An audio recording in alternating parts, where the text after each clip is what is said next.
Hola amigos and welcome back to Let's Play Final Fantasy III on NES, the host of Praga. Last time we left off in the Forbidden Land, Eureka, and today we continue the Forbidden Land, Eureka. And what I do here is incredibly stupid. I unequip pretty much everything, because I think I'm going to do a class change. And then I decide, midway into it, not to change job classes for any of the party members at all, and keep them the same way. And yet, after the next battle, I decide to use the job classes. I decide to switch job classes again, so I was probably better off switching them right then and there. I mean,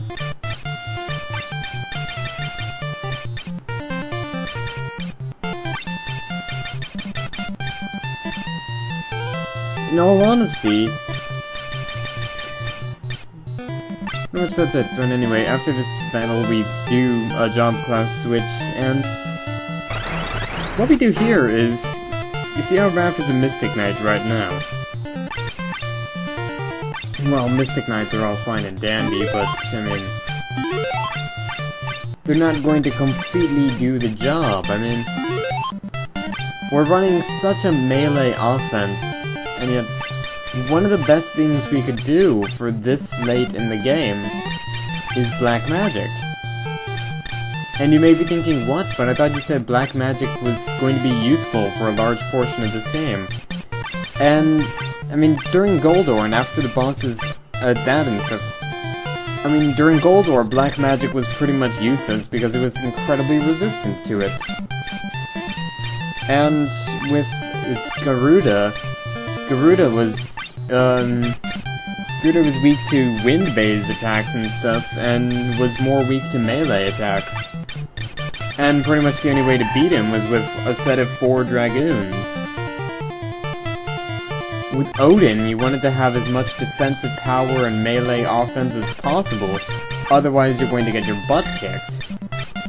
And granted, Odin, Leviathan, and Bahamut would have been much easier if I had haste back then, but there's not really all that much that Black Magic gets used for, except during this dungeon.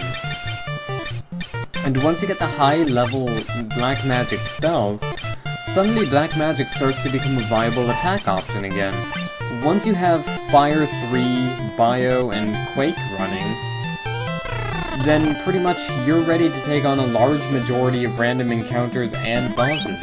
Bio deals non-elemental damage, and it's good against one of the bosses in this dungeon in particular, because, I mean, because that boss is, we'll cover it when we get to it, but it would be good against the Titan if we had it against the Titan, because the Titan was resistant to elemental magic.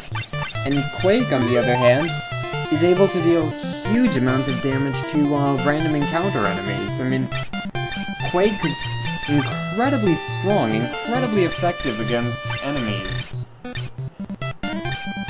Almost frighteningly so. I mean, once you have Quake, and if you've got a bit of MP, I mean, you can pretty much run through every random encounter with just Quake alone.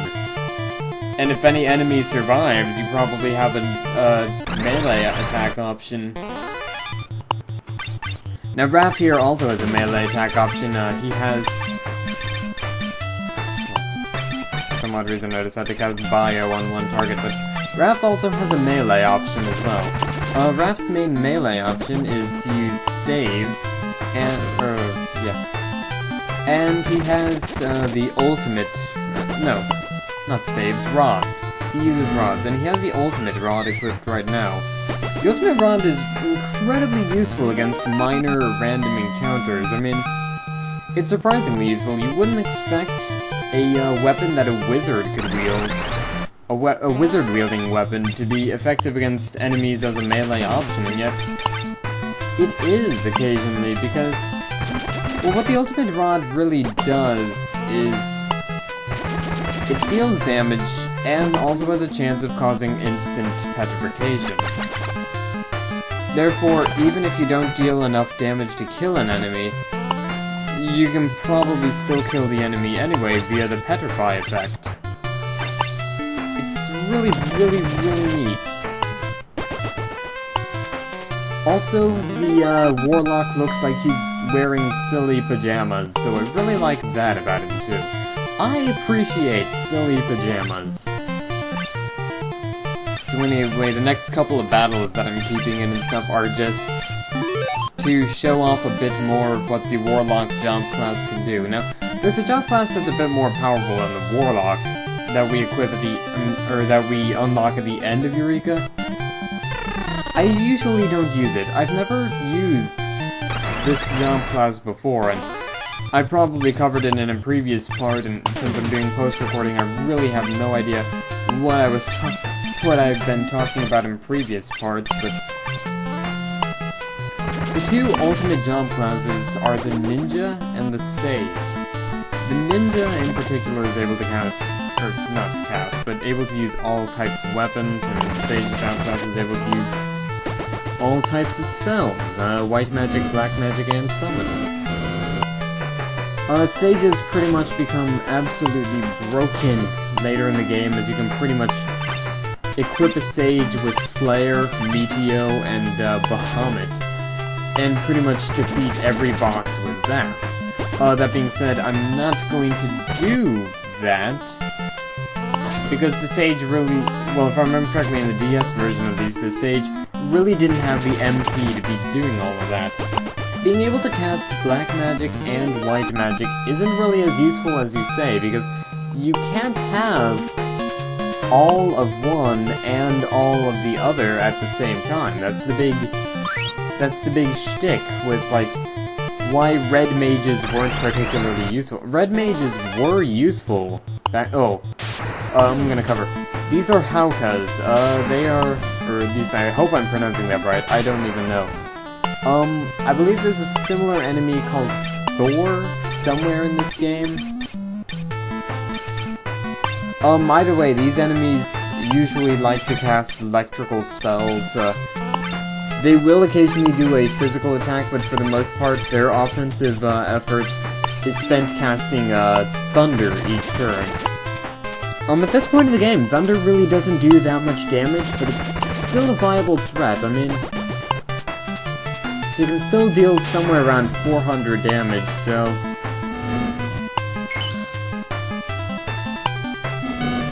it's not really all that useful.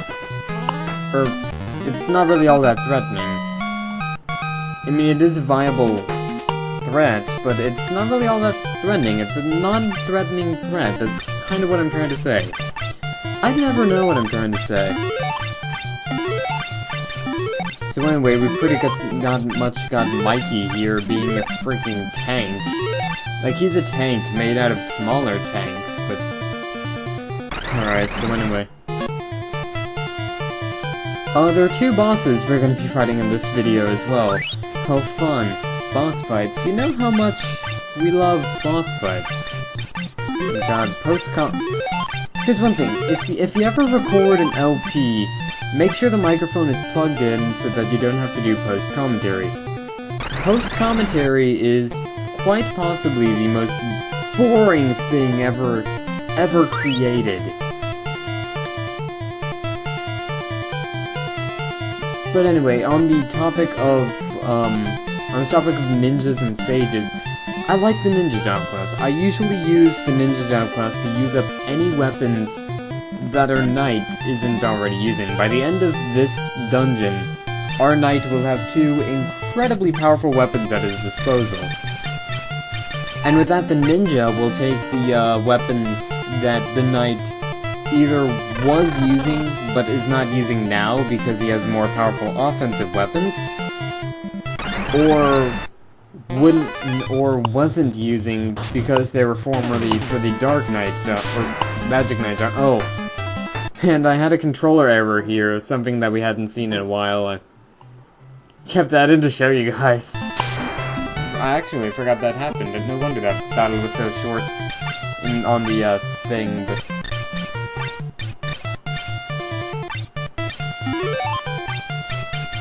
Anyway, continuing on. Alright, this next random encounter is actually going to show you one of the best uses for black magic in the game. Trust me, it works. So we're going down here to where a boss is lying in wait for us, and suddenly we're attacked by these Haokas, or Haukas, or whatever. These hookahs. We're being attacked by these hookahs, man. These hookahs. It's fun to say. I'm just gonna say it, hookah. But anyway, with Arrow 2, Dawn is a pretty viable threat by himself, and we could probably carry on this battle with just Arrow 2 alone. It dealing widespread damage, not necessarily powerful damage, but it's widespread at the very least. Wrath, however, comes in with Quake, which causes at least 1,000 damage to all enemies. And my god, that is incredibly powerful. That is great for taking on a huge amount of enemies. Like, if you're being swarmed by enemies, just cast Quake and everything's going to be alright.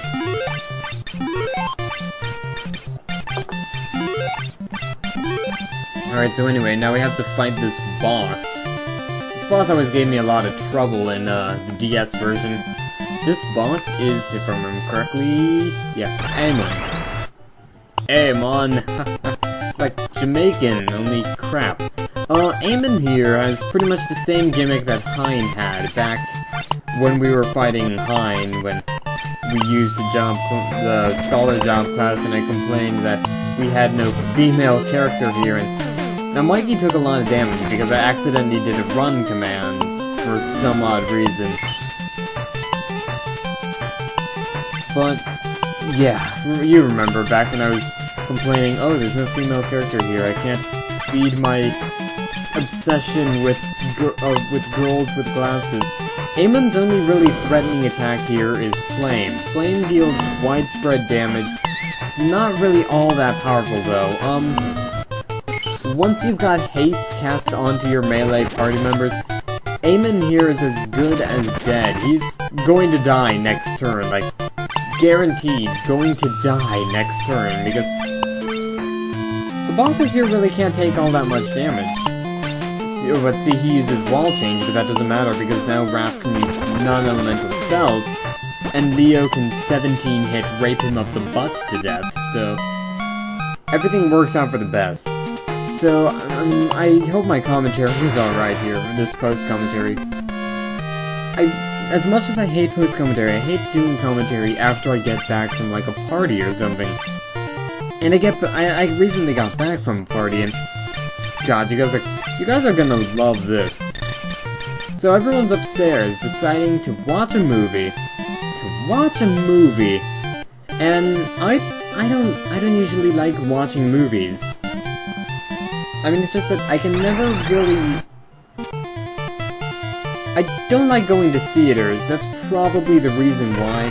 Because every time I associate movies with theaters, I'll watch a movie, but it's just that, I don't know, I don't go out of my way to watch movies, and to be honest, I was kind of feeling a little bit down as well. I mean, I downloaded there for some reason, because, and this is going to sound incredibly stupid, but every time there's this certain person that comes to parties, and I want to feel good that she is there at the party, and I'm there at the party, and we are there at the party, and we are at the party together.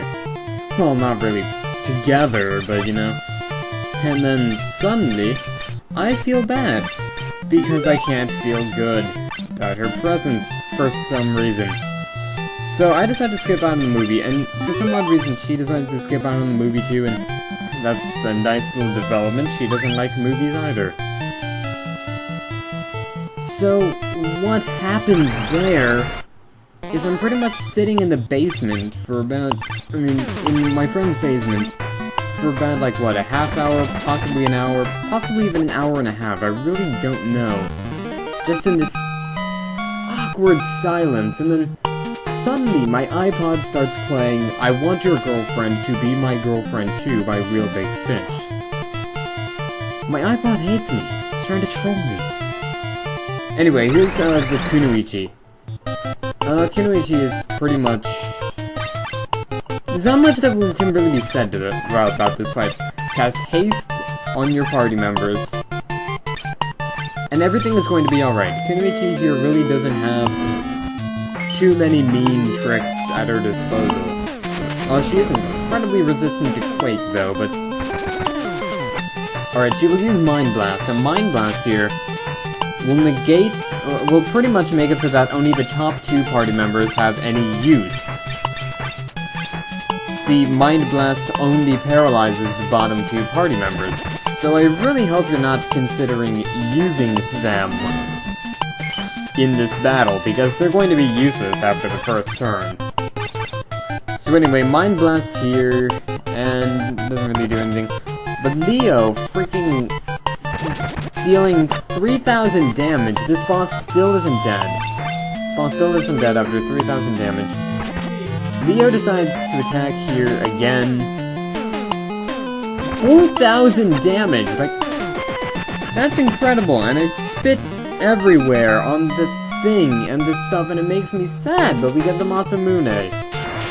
Masamune is a very good Dark Sword. If you have a Mystic Knight or Ninja Jump class, you should equip it to them. It's the strongest Dark Sword in the game, if I remember correctly. There might be one stronger in the Silk's Tower. I really can't remember anymore.